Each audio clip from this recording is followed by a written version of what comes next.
अस्सलाम वालेकुम, नमस्कार, सत श्री अकाल एंड गुड इवनिंग। मैं हूं आरज़ू काज़मी और आप हमेशा की तरह से देख रहे हैं भेजा फ्राई। जी हाँ, भेजा फ्राई के नए एपिसोड के साथ हम हाजिर हैं और आज हम बात करेंगे सबसे पहले पाकिस्तान की। जैसा कि आप लोग जानते ही होंगे, कई लोग के स्वात में जी एक अटैक किया गया और वो इस तरह से कि कुछ एम्बेसडर्स जो हैं उनको ऑफिशियली इनवाइट किया गया था डिनर के लिए और साथ साथ एक इवेंट भी था वहां पर। और जब वो वहां पहुंचे तो जी उनके ऊपर जो है एक रिमोट कंट्रोल बॉम्ब के जरिए जो है कहा गया कि जी अटैक किया गया, जिसमें कि एक सिक्योरिटी ऑफिसर जो है उनकी जान गई है, 3 लोग जख्मी हुए हैं। अब जो कंट्रीज उसमें थी, यानी जो एम्बेसडर्स थे, जिन कंट्रीज के एम्बेसडर्स थे, उनके कुछ के नाम मैं आपको बताती हूँ। रशिया, ईरान, पुर्तगाल, इंडोनेशिया, ताजिकिस्तान, कागिस्तान, इथोपिया या इथोपिया, जी हाँ, वहां के एम्बेसडर्स थे। और उनके ऊपर अटैक किया गया और कहा यह जा रहा है कि सब लोग यानी कि जितने एम्बेसडर्स थे वो खैरियत से रहे और उनको वापस इस्लामाबाद पहुंचा दिया गया है। अब स्वात में इस तरह का जो अटैक किया गया वो भी एक बड़ी हैरत की बात तो नहीं है, लेकिन एक बड़े अफसोस की बात है। और कहा यह जा रहा है कि जितनी कंट्रीज थी वैसे जिनके ऊपर ये अटैक किया गया, छोटी कंट्रीज में रशिया को अगर आप छोड़ दें या ईरान को छोड़ दें तो छोटी छोटी कंट्रीज, इथोपिया और इस तरह की कंट्रीज थी। तो इसका मतलब है कि पैसा तो हमने इनसे नहीं ले रखा। अगर कोई मतलब होता जैसे चाइना वाइना के होते या कोई आईएमएफ का होता या कोई वर्ल्ड बैंक का कोई ऑफिसर होता तो हम कह भी सकते हैं कि जी कोई हम डरा रहे थे कि वापस ना मांगना पैसे। लेकिन इनमें से तो कोई ऐसा नहीं है कि जिसके साथ के हमारा कोई कह लीजिए कि कोई हमारा मसला फंसा हुआ है, हमारी गोटी फंसी हुई है कोई ऐसा। लेकिन हाँ, ईरान के साथ हमारी गैस पाइपलाइन का इशू था, यह अभी तक चल रहा है और ईरान ने कहा है कि पाकिस्तान को वो ले जाएगा, जरा वहां पे कोर्ट में ले जाएगा अगर हमने काम शुरू ना किया। लेकिन हम काम शुरू कैसे करें? आप लोग तो जानते ही हैं कि अमेरिका ने सैंक्शन लगा के रखी है। अब आप लोग कहेंगे अगर अमेरिका ने सैंक्शन लगाई हुई है तो हमारे लोगों ने, यानी कि हमारे वो लोग जो पॉलिसी बनाते हैं, उन्होंने ये एग्रीमेंट किया है क्यों? अब ये तो उन्हीं लोगों से पूछा जा सकता है और वो पूछने के लिए मेरी तो हिम्मत नहीं है। अगर आप में से किसी की है तो आप लोग पूछ लीजिए। ये सारे काम करने के लिए मैं ही क्यों नजर आती हूँ आप लोगों को? पहले ही आप लोगों को पता है कि यहाँ पे कुछ भी पूछना मना है। लेकिन हाँ, ये जरूर है कि रशिया जो है, रशिया एक तरह से आप कह लीजिए कि बड़ी कंट्री है। बाकी तो थोपिया और पता नहीं क्या क्या, आपने जैसे मैंने आपको नाम भी बताया, पुर्तगाल, इंडोनेशिया, ये वो। तो इनके एम्बेसडर्स को अटैक करके क्या चीज साबित करने की कोशिश की वो जो अटैकर थे उन्होंने? मतलब ये कि ये कोई बात हुई मतलब किसी के ऊपर भी जो है वो इस तरीके से रिमोट कंट्रोल बॉम्ब के जरिए जो है आप अटैक कर देंगे। स्वात जो है कहा तो ये जाता है कि जी बहुत खूबसूरत इलाका है और कई लोग तो स्वात को जो है वो स्वर्ग जैसा भी मानते हैं। लेकिन स्वर्गवासी ना कर दें किसी को, मुझे ये डर है। लेकिन स्वात में इससे पहले भी ऑपरेशंस चलते रहे हैं और आपको मालूम है कि स्वात के लोग जो हैं वो मना कर रहे हैं कि ऑपरेशंस ना किए जाएं। मतलब एक तरफ तो हमारी जो स्टैब्लिशमेंट है वो स्वात में और कई जगह पर कह रही है कि वहां पे टेररिस्ट मौजूद हैं और उनके ऊपर ऑपरेशन करना है और इस तरह की तैयारी की जा रही है। आपको मालूम है ना, जरबे अजब और पता नहीं क्या क्या नाम रखे जाते हैं।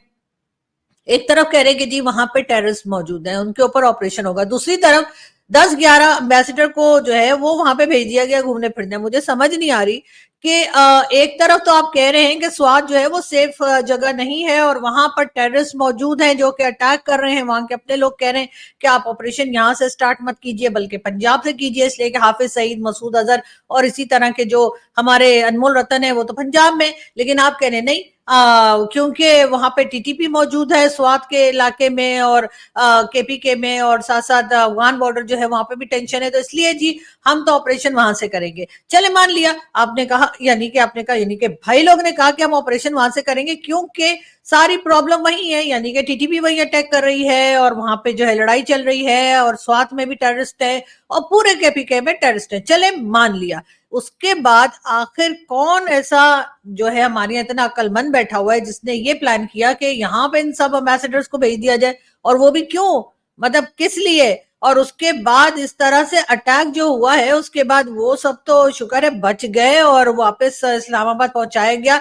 अब वो 3-4 दिन अपनी एम्बेसी से बाहर नहीं निकलेंगे।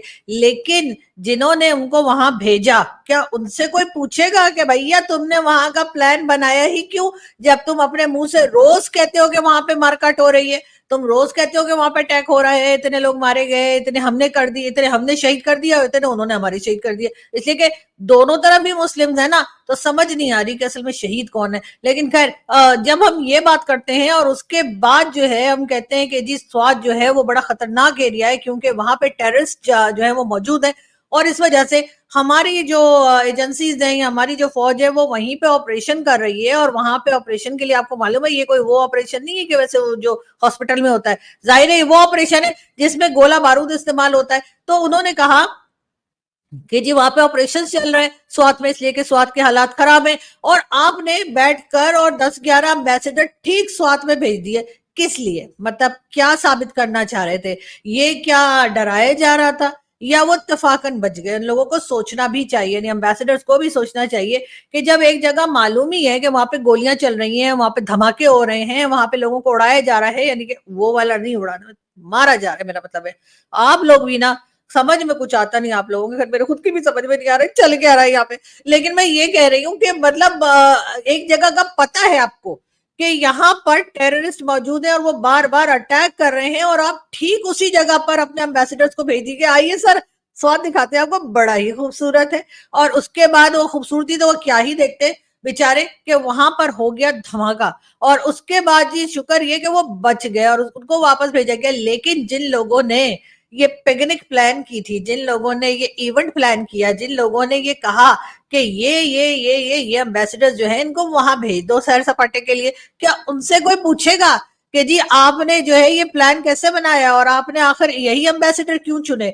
मतलब ये कि मैं जैसे कह रही हूँ कि ईरान के साथ चले, पाइपलाइन वगैरह का थोड़ा बहुत चलता रहता है, रशिया से भी हम कह रहे हैं कि ऑयल दे दो, सस्ते दामों दे दो, उधार दे दो, लेकिन वो मतलब बात ही नहीं करते, वो तो कहते हैं हाँ बताएंगे बताएंगे, उसके बाद एमओयू साइन करके चले आते। पाकिस्तान ने जितने एमओयू साइन किए हैं अपने पाकिस्तान बनने से लेके अभी तक, यानी जिस वक्त मैं बात कर रही हूँ, जितने एमओयू पाकिस्तान ने साइन किए हैं, अगर उनको कोई काउंट करे तो वर्ल्ड रिकॉर्ड में हमारा नाम वैसे ही आ जाएगा, Guinness book of world record में पाकिस्तान का नाम आ जाएगा सबसे ज्यादा एमओयू साइन करने के लिए, और उसके बाद काम कोई भी नहीं होता। पता नहीं लोग क्या चेक कर रहे हैं, ये चेक कर रहे हैं कि हमें साइन करना आता है या नहीं, इसलिए कि पढ़ना तो हमें नहीं आता, ये तो पक्की बात है। इसलिए कि हम तो जब वो सॉफ्टवेयर के लिए भी जो कोई सॉफ्टवेयर हम लोग किया करते थे ना पहले, जब डाउनलोड करते थे या कोई विंडो दोबारा से अपलोड किया करते हैं अपने, नई रिफ्रेश करते हैं विंडो को लैपटॉप में या डेस्कटॉप में, उसमें भी जो लाइसेंस और वगैरह पढ़ने के लिए आता है वो हम पढ़े बगैर ही ओके कर देते हैं, बस ठीक है हमें भरोसा है हमें। लेकिन बात सारी है कि इसी तरह से एमओयूज भी साइन होते हैं कि ना कोई पढ़ता है क्या लिखा है, ना कोई दूसरा पढ़ने के लिए कहता है, और ना कोई बताता है कि क्या है, वो हम साइन करते चले जाते हैं, लेकिन उसके बाद काम कोई नहीं होता। इसलिए हमें समझ आ जाती है कि उन लोगों ने हमें ऐसे ही बस जैसे कहते हैं ना मामू बनाया। मगर बात सारी ये कि रशिया के साथ हमने अभी रिसेंटली भी जो रशिया से उनके लोग आए थे उनके साथ मिलकर हमने एमओयू साइन किए हैं, और उसकी फोटोज भी आपको सोशल मीडिया पे मिल जाएंगी अगर आपने ढूंढने की हिम्मत की आप लोगों ने। लेकिन बात सारी ये, ईरान हो गया ठीक है, ईरान के साथ पाइपलाइन जो है उसका कुछ ना कुछ जो है वो हमारा प्रॉब्लम चल रहा है, लेकिन बाकी कंट्री में अथोपिया वाला सब में क्या ले रहा है, मतलब हद होती है। नहीं अथोपिया से हम कुछ नहीं ले रहे, मेरा नहीं ख्याल कि हम अथोपिया से कुछ मांगने के लिए जा रहे हैं, लेकिन बाकी कंट्रीज के साथ भी हमारा कोई इस तरह की कोई चीज नहीं डील के जिसमें कि हमने कुछ मांगा। हाँ अगर कोई चाइना के होते, जापान के होते, अमेरिका से कोई आ गया होता, या कोई और ऐसी कंट्री ना जिससे हम उधार उधार लेते रहते हैं, जैसे गल्फ कंट्रीज अभी भी हैया हैया वाले कोई आ गए होते, सऊदी अरब से कोई आ गया होता, यूएई से कोई आ गया होता, या ऐसे कोई जहां पे हम भीख मांगने भी जाते हैं, तब तो मेरी समझ में आता है कि उनको कहा कि आओ जरा सैर कराएं, और फिर लंबी सैर को भेजने की कोशिश करते हैं। लेकिन इन लोगों ने बेचारों ने तो कुछ किया ही नहीं, मतलब ना इन्होंने हमें कुछ दिया है ना कुछ लिया है, ये तो वैसे ही आ गए। तो इनको किस लिए ले गए थे? या तो फिर ये वार्निंग है उन लोगों के लिए जिनसे हम पैसा लेते हैं और फिर वो आ जाते हैं पैसा मांगने। पहली बात तो ये कि एक बात लोग समझ ले, अगर आपने पैसा दे दिया है, चाहे वो पाकिस्तान में पाकिस्तानी को दिया हो, चाहे आपने किसी बाहर की कंट्री से बैठ के पाकिस्तान को दिया हो,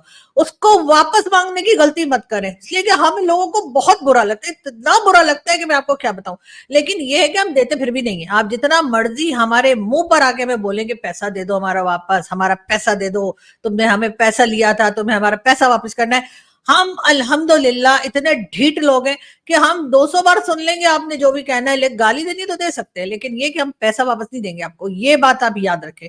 तो इसलिए वो कोशिशें छोड़ दें। तो या तो हमने उन कंट्रीज को जिसमें कि गल्फ कंट्रीज भी शामिल हैं, जिसमें कि आईएमएफ भी है, वर्ल्ड बैंक भी है, चाइना भी है, उनको हमने अपनी तरफ से या तो ये मैसेज दिया है कि देखो भैया पैसा दे दिया तो दे दिया। अगर तुम लोगों ने कहा है कि इन्वेस्टमेंट की है, चाहे वो गवादर में की हो, चाहे कहीं मर्जी की हो, चाहे आईएमएफ से पैसा लिया हो हमने, या कुछ भी हो, अगर आपने वापस मांगा तो फिर हम सैर कराने ले जाएंगे आपके एम्बेसडर को। सोच लेना भैया पहले से, ठीक है? इसलिए कि हम जब सैर कराने ले जाते हैं ना, तो फिर हम लंबी सैर के लिए ले जाते हैं। फिर बंदा हो सकता है इंसान अगले जन्म तक लौट कर ही ना आए, इतनी लंबी सैर हम, इतनी लंबी सैर पे हम भेज सकते हैं। इसलिए कि पाकिस्तान भी कोई छोटा मोटी कंट्री तो है नहीं कि जरा सी देर में जो है वो आप सारी कंट्री देख लेंगे। हो सकता है ये सोचकर इन लोगों को स्वाद भेजा गया, इसलिए कि मुझे एथोपिया की समझ नहीं आ रही कि एथोपिया के एम्बेसडर को ही घुमाने ले गए। और उसके बाद मतलब पूरी लिस्ट में सिर्फ रशिया और ईरान ही ऐसे हैं जिनके साथ हमारा कुछ ना कुछ, हमारी गोटी जो है ना फंसी हुई है। बाकी तो किसी के साथ हमने कुछ नहीं ले रखा, और ना ही वो लोग देने वाले हैं, और ना ही उनके पास है कुछ देने के लिए। मतलब वो हमें सिर्फ गालियां या बदुआएं दे सकते हैं शायद, और बाकी कुछ उनके खुद के पल्ले नहीं है, तो हमें क्या देंगे। लेकिन बात सारी ये कि हम उन्हें घुमाने क्यों ले गए, और हम जब उन्हें घुमाने ले गए तो ये रिमोट कंट्रोल, मतलब सिक्योरिटी सिस्टम आप हमारा देखिए, आप हमारी जो एजेंसी है, नंबर 1 एजेंसी जी, नंबर 1 एजेंसी, उसको देखिए कि उनको पता ही कोई नहीं लगा कि जी आप इतने सारे एम्बेसडर्स लेके जा रहे हैं स्वात में घुमाने के लिए, और नंबर 1 एजेंसी जन मटर छील रही थी। उनको खबर ही नहीं हुई कि कब आया, कौन आया, रिमोट कंट्रोल बम लगा के चला गया। मतलब ये तो बच्चन साहब की मूवी की तरह हो गया, अक्सर गाड़ी के नीचे लेट लेट के नहीं चिपका देते थे, गाड़ी के नीचे बम लगा देते थे, और गाड़ी वाला आता था और गाड़ी लेके चला जाता था, और जिसने बम लगाया होता था वो नीचे वैसे ही लेटा रहता था, और बाद में कपड़े झाड़ के उड़ जाते थे, कभी बच्चन साहब और कभी विनोद खन्ना जी। अच्छा ठीक है, हो गया कालिया।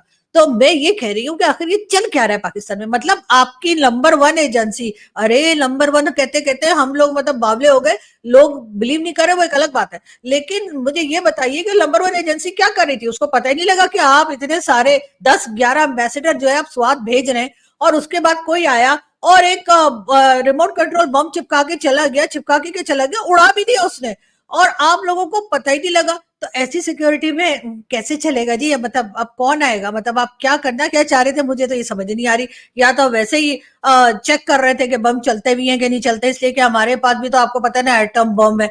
अब एटम बम को भी लोग कह रहे थे कब से रखा हुआ है, उसमें पता नहीं तेल शेल डालते हैं कि नहीं डालते हैं, धमकियां तो देते रहते हैं हमारे पास इस्लामिक बम है, हमारे पास एटम बम है, लेकिन मालूम नहीं है कि जब टाइम पे मतलब वो चलेगा भी कि नहीं। वैसे तो ना ही चले तो अच्छा है, लेकिन बात सारी है उसको अपडेट वगैरह करते रहना चाहिए। मैंने सुना है कहूटा में कहीं रखा हुआ है, और वहां पर ना तो प्रेसिडेंट जा सकता है, ना तो प्राइम मिनिस्टर जा सकता है, और ना ही डिफेंस मिनिस्टर जा सकता है। ये पाकिस्तान वाहिद कंट्री है जहां पे एटॉमिक बम वगैरह रखे हैं या वेपन्स रखे हैं, उस जगह पे, उस फैक्ट्री या जो भी कह लीजिए उसको, वहां पर पाकिस्तान का कोई प्रेसिडेंट, प्राइम मिनिस्टर या डिफेंस मिनिस्टर नहीं जा सकता। उनको कहते हैं अपने घर बैठो, ठीक है, हम तुम्हें बता देंगे कि क्या बन गया और क्या नहीं बन गया। तो वो कहते हैं यस सर, तो वो ऐसे करके बैठ जाते। खैर मैं आपको मालूम है फजूल की बातें मैं करती नहीं, और ना ही मुझे आती है, ना ही मेरे पास फालतू का टाइम है।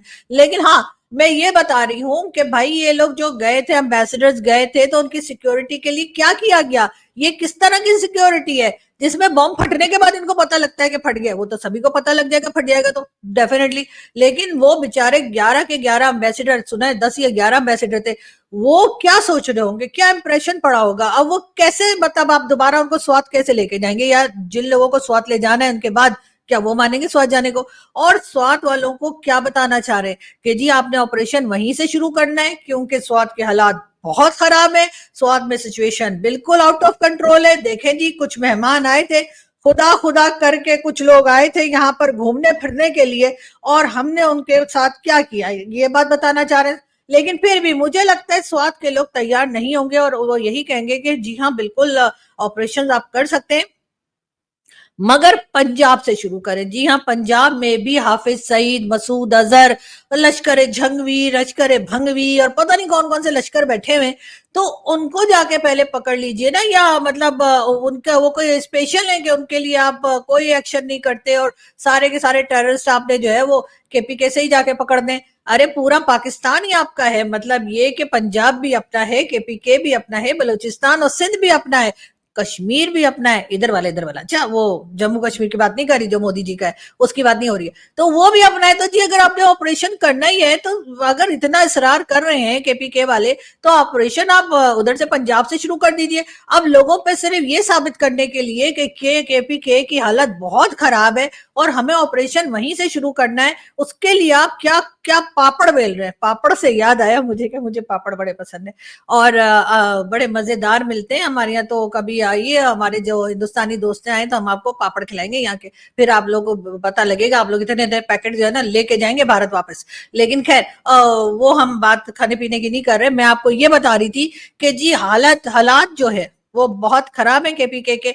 स्वात में जो एम्बेसडर गए थे घूमने फिरने, रात को ऐसे उनका डिनर भी था। इतना खाना जो है वो जाया जाएगा, इसलिए कि वो उनको वापस भेज दिया गया जी इस्लामाबाद। और कहा यह गया था कि पूरी तैयारी थी डिनर की। अब जाहिर है अगर 10-11 एम्बेसडर बुलाए हैं तो उनका स्टाफ भी होगा, उनके साथ और कई लोग होंगे, उनकी सिक्योरिटी भी होगी और कई लंबी गाड़ियों की एक लाइन थी जो कि उनको लेकर जा रही थी। तो उसी हिसाब से मेरे ख्याल खाना भी बहुत सारा बना होगा। तो पता नहीं जाया गया होगा या पता नहीं पैक करके उनको भिजवा देंगे उनकी एम्बेसीज में। लेकिन मेरा ख्याल है आज कोई खाना नहीं खाएगा। लेकिन बात सारी ये है कि जो हम कहना चाह रहे हैं वो ये कि नंबर 1 एजेंसी क्या कर रही थी। नंबर 1 एजेंसी को पता क्यों नहीं लगा कि इस तरह से अटैक होने जा रहा है और उसको रोक क्यों नहीं पाए। और सबसे बड़ी बात कि ऐसी कंट्री जहां पर इंडिविजुअल वैसे ही आम मेरे जैसे लोग जो आम सिटीजन है वो बाहर निकलते हुए उनको डर लगता है कि कहीं कोई टपका ही ना दे, ऐसी कंट्री में आपने 11 एम्बेसडर जमा करके इकट्ठे ही भेज दिए। मतलब अलग अलग भेजना था ना। मतलब कोई 4 बजे जाता, कोई 2 बजे जाता, कोई 3 बजे जाता, कोई 7 बजे जाता, ताकि वो जो लोग बैठे हैं अटैक करने के लिए उनकी समझ में ही नहीं आता कि किसको उड़ाना है और किसको नहीं उड़ाना है। यहाँ तो आपने काम बड़ा आसान कर दिया था उनका कि आपने सबको जमा किया और सबको एक साथ ही कहा कि जी चले जाओ स्वात और वहां से घूम कर आ जाओ। और घूम कर आ जाओ से मेरा मतलब हो सकता है यूं करके घूम के आ जाओ कह रहे हो। लेकिन बहरहाल उनके लिए बहुत तैयारी जो की गई थी। कहा यह जा रहा है कि ऑफिशियल विजिट था। अगर ऑफिशियल सरकार ने विजिट अरेंज किया था तो सरकार से कोई पूछे। सरकार में से आधे लोग तो अमेरिका पहुंचे हुए, जैसे कि आप जानते हैं कि शहबाज शरीफ साहब जो है वो भी अमेरिका गए हुए हैं और वहां जाके वो तकरीर भी करेंगे। जी हाँ, उन्होंने 27 को जो है वहां जाकर कश्मीर का रागल अपना है, फलस्तीन की बात करनी है, एनवायरमेंट की बात करनी है और इसी किस्म की कई बातें करनी है। और उसके बाद यकीनन वो जो पाकिस्तान में बात करते आखिर में अपना माइक हिला हिला के फेंक देते हैं, तो मेरे ख्याल है वो माइक नहीं फेंकेंगे। लेकिन क्योंकि अमेरिका में खड़े अगर माइक फेंका तो आपको पता है फिर वहां तो वो तो IMF वाले जो हैं वो 10 रुपए और फाइन लगा देंगे उनके ऊपर। क्यों, है ना।